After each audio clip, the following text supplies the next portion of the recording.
Price lord. Christ media YouTube ചാനലിലൂടെ ദൈവത്തിന്റെ വചനം ശ്രമിക്കുന്ന എല്ലാ പ്രിയപ്പെട്ടവർക്കും വീണ്ടും വരുന്നവനായ യേശുക്രിസ്തു നാമത്തിൽ സ്നേഹത്തെയും വന്ദനത്തെയും ഒരു പ്രാവശ്യം കൂടെ അറിയിക്കുന്നു. ചിന്തയ്ക്ക് ആധാരമായി എടുത്തിരിക്കുന്ന വേദഭാഗം സങ്കീർത്തനം 103:13 ഇങ്ങനെ പറയുന്നു: പിതാവിന് മക്കളോട് കരുണ തോന്നുന്നത് പോലെ ദൈവത്തിന് തന്റെ ഭക്തന്മാരുടെ മേൽ കരുണ തോന്നുന്നു. അപ്പന് മക്കളോട് കരുണ തോന്നുന്നത് പോലെ ദൈവത്തിന് തന്റെ ഭക്തന്മാരുടെ കരുണ തോന്നും. ഇതിവിടെ പറയുകയാണ്, പിതാവിന് മക്കളോട് കരുണ തോന്നുന്നത് പോലെ തന്നെ ഭയപ്പെടുന്നവരോട് ദൈവത്തിന് കരുണ തോന്നും. ഹല്ലേലൂയ. ഇന്ന് ഹല്ലേലൂയ നമുക്കറിയാം, കരുണകൾ നഷ്ടപ്പെട്ടു പോയ ഒരു അവസ്ഥയിലായിരിക്കുകയാണ്. അതിൽ കരുണയുടെ വില എന്തെന്ന് പോലും ഇന്ന് അറിയുകയില്ല. നാം ഭാരത്തോടെ പ്രയാസത്തോടെ ഇരിക്കുമ്പോൾ ഒരു കരുണയുടെ വാക്കുകൾ, ഒരു ദയയുടെ വാക്കുകൾ, ഒരു ഹല്ലേലൂയ അനുകമ്പയുടെ വാക്കുകൾ നാം കേൾക്കാതിരിക്കുമ്പോൾ, ഹല്ലേലൂയ വിഷമതകൾ ഇരിക്കുമ്പോൾ നമ്മെ മുറിപ്പെടുത്തുവാനാണ് പലരും ശ്രമിക്കുമ്പോൾ ഇവിടെ കർത്താവ് പറയുകയാണ്, ഹല്ലേലൂയ, കുഞ്ഞേ, എനിക്ക് നിന്നോട് കരുണയുണ്ട്. കരുണ എന്ന വാക്ക് അലിവിനെയാ കാണിക്കുന്നത്. സ്നേഹമുള്ളവരോടാണ് നമുക്ക് കരുണയുള്ളത്. ഹല്ലേലൂയ. ഹല്ലേലൂയ, നമ്മുടെ വിഷയങ്ങൾക്ക് വേണ്ടി നാം പ്രാർത്ഥിക്കുമ്പോൾ ദൈവത്തിന് നമ്മോട് കരുണ തോന്നുന്നെങ്കിൽ നമ്മുടെ പ്രാർത്ഥനകൾക്ക് ദൈവം മറുപടി നൽകുവാൻ ഇടയാകും. കർത്താവിന്റെ ദയ, അങ്ങയുടെ ദൈവത്തിന്റെ കരുണ ഇവിടെ പറയുകയാണ്. പിതാവിന് തന്റെ സ്വന്തം മക്കളോട് എങ്ങനെയാണോ സ്നേഹം തോന്നുന്നത്, അതുപോലെയാണ് ദൈവത്തിന് തൻ്റെ മക്കളോട് സ്നേഹം. ഈ ഭൂമിയിലുള്ള രണ്ട് ബന്ധത്തെക്കുറിച്ചാണ് പറയുക. ഒന്ന് ഉയരത്തിലെ ബന്ധത്തെക്കുറിച്ചും രണ്ട് ഭൂമിയിലുള്ള ബന്ധത്തെക്കുറിച്ചും പറയുകയാണ്. ഭൂമിയിലുള്ള ബന്ധമെന്ന് പറഞ്ഞാൽ നമ്മുടെ ജഡത്തിലുള്ള പിതാവ്. ആ പിതാവിന് തൻ്റെ മക്കളോട് എപ്രകാരമാണ് സ്നേഹമുള്ളത്, അപ്രകാരമാണ് ഹല്ലേലൂയ ദൈവത്തിന് അതിനേക്കാളാണ് നിങ്ങളോട് കരുണയുള്ളത്. അത് നമുക്കറിയാം. ഈ ഭൂമിയിലെ ബന്ധങ്ങൾക്ക് ഇന്നത്തെ നാം നോക്കുമ്പോൾ, ചുറ്റുപാട് നോക്കുമ്പോൾ ബന്ധങ്ങൾക്ക് ഒരു വിലയില്ലാതിരിക്കുമ്പോൾ, നാം വാർത്തകളിലൂടെയൊക്കെ അനേക സംഭവങ്ങൾ നാം കേൾക്കുമ്പോൾ ഈ തിരുവചനം പറയും, അപ്പന് മക്കളോട് കരുണ തോന്നുന്നത് പോലെ കരുണയില്ലാത്ത അപ്പന്മാരും ഈ ലോകത്തുണ്ട്.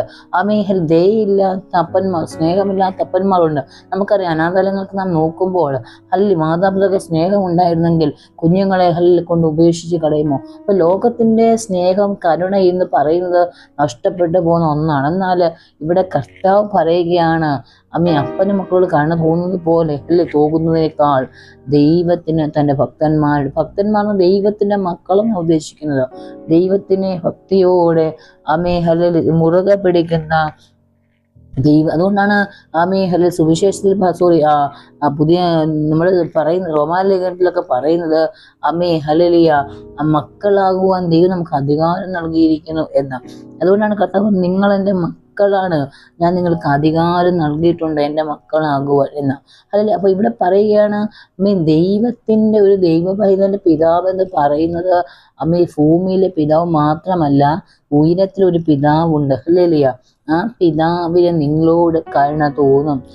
ഒരു പക്ഷേ ഭൂമിയിലെ നിങ്ങളുടെ പിതാവിന് നിങ്ങളോട് കരുണയില്ലെങ്കിലും സ്വർഗത്തിലെ നിങ്ങളുടെ പിതാവിന് നിങ്ങളോട് കരുണയുണ്ട്, നിങ്ങളുടെ ദൈവമുണ്ട്, മനസ്സറിവുണ്ട്. നിങ്ങളോട് ദൈവത്തിന്റെ സ്നേഹമുണ്ട്. ഇവിടെ പറയുകയാണ്, പിതാവ് എന്ന നിലയിൽ ദൈവം തന്റെ ജനവുമായുള്ള ദൈവത്തിന്റെ ബന്ധത്തെ പിതാവിന്റെ മക്കളുമായുള്ള ബന്ധത്തിലൂടെയാണ് കർത്താവ് ഇവിടെ കാണിക്കുന്നത്. ദൈവത്തിന്റെ അനുഗമയെക്കുറിച്ച് ഹല്ലേലൂയ ഇവിടെ പറയുകയാണ്.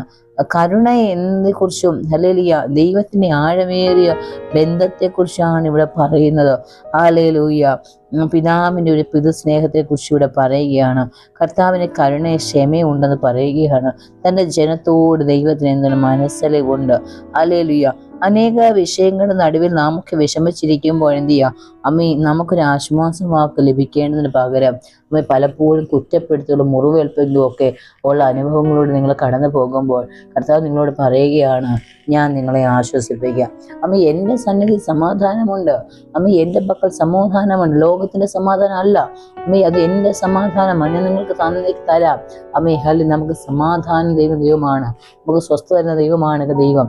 ഹല്ലേലൂയ. കർത്താവ് പിതാവ്, നമുക്ക് സമാധാനം നൽകുന്ന, നിങ്ങളുടെ അവസ്ഥകൾക്ക് വ്യത്യാസം വരുത്തുന്ന, നിങ്ങളുടെ പഴയ കാര്യങ്ങളെ പറഞ്ഞ് നിങ്ങളെ വേദനിപ്പിക്കുന്ന അതല്ല കർത്താവ്, പകരം പഴയതിനെ മാറ്റി പുതാക്കുന്ന സ്വർഗത്തിലെ ദൈവം. അതുകൊണ്ട് പറയണം, അപ്പന് മക്കളോട് കരുണ തോന്നുന്നത് പോലെ, ഹല്ലേലൂയ, അപ്പന് മക്കളോട് ഒരു കരുണയുണ്ട് അല്ലേ, സ്നേഹമുള്ള അപ്പന്മാരും ഉണ്ട്. എന്നാൽ അവരെ കുറിച്ചാണ് പറയുന്നത്, അപ്പന് മക്കളോട് കരുണ തോന്നുന്ന പോലെ യഹോവയ്ക്ക് തന്റെ ഭക്തന്മാരുടെ കരുണ തോന്നുന്നു. കരുണ ദൈവത്തിന്റെ ഭക്തന്മാരുടെ, ദൈവത്തിനാണ് കരുതലുള്ളത്, ദൈവത്തിനാണ് ദയുള്ളത്. ദൈവമാണ് കരുണ എന്ന് പറയുമ്പോൾ നമ്മുടെ പല സമയങ്ങളിലും നമ്മൾ നിരാശയോട്, വേദനയോട്, ഭാരത്തോടെ ആയിരിക്കുന്ന അനുഭവങ്ങളിൽ അതിൻ്റെ നടുവിൽ നിങ്ങൾക്ക് വേണ്ടി പ്രവർത്തിക്കുവാൻ, കരുണയോട് കരം നീട്ടുവാൻ, കരുണയോട് ആശ്വാസത്തിനായി ഒന്ന് സംസാരിപ്പാൻ ആരാണോ നിങ്ങളുടെ അടുത്ത് വരുന്നത്, അവരാണ് നിങ്ങളുടെ പിതാവ്, നിങ്ങളുടെ പിതാവിൻ്റെ സ്നേഹം. ആ വ്യക്തിക്കാണ് നിങ്ങളുടെ സ്നേഹമുള്ളത്. എന്നാൽ പ്രിയരെ, ഞാൻ നിങ്ങളോട് പറയട്ടെ, ഭൂമിയിലുള്ളവർക്കൊന്നും ഒരു പക്ഷേ കരുണയോടെ, നിങ്ങളെ മനസ്സിലോടെ നിങ്ങളെ സ്നേഹിപ്പാൻ കഴിയില്ല. എന്നാൽ ഭൂമിയിൽ സ്വർഗത്ത് നിങ്ങൾക്ക് വേണ്ടി ഒരു പിതാവുണ്ട്. ആ കർത്താവ് പറയുകയാണ്, എനിക്ക് നിന്നോട് കരുണ തോന്നും. ഹല്ലേലൂയ, ഞാൻ നിന്നെ കരുണയോടെ ചേർത്തുകൊള്ളും, ഞാൻ നിന്നെ മറന്ന് കളയുകയില്ല. ഒരു പക്ഷെ അല്പനേരത്തേക്ക് ഞാൻ നിന്നെ മറന്നു എന്ന് കുഞ്ഞ് നിനക്ക് തോന്നിയാലും, ഹല്ലേലൂയ, ഞാൻ നിന്നെ മറന്ന് കളയുകയില്ല, ഞാൻ നിന്നെ ചേർത്ത് പിടിക്കും എന്നാണ് കർത്താവ് നിങ്ങളോട് സംസാരിച്ചത്. അതുകൊണ്ട് ഇന്നത്തെ പകൽക്കാലം ആരെങ്കിലും ഏതെങ്കിലും വിഷമതയോട് കടന്നു പോകുന്നെങ്കിൽ ദൈവം അവരോട് പറയുകയാണ്, ഈ ഭൂമിയിലെ പിതാവ് ഒരു പക്ഷെ നിങ്ങൾക്ക് വേണ്ടി കരുതിയില്ലെങ്കിലും സ്വർഗത്തിലെ ഒരു പിതാവ് നിങ്ങൾക്കുണ്ട്. അപ്പൻ്റെ മക്കളോട് കരുണ തോന്നുന്നതിനേക്കാൾ യഹോവ തൻ്റെ ഭക്തന്മാർക്ക് വേണ്ടി, തൻ്റെ പുത്രന്മാർക്ക് വേണ്ടി, തൻ്റെ മക്കൾക്ക് വേണ്ടി വിലയേറിയൊന്ന് കരുതും. ഹല്ലേലൂയ.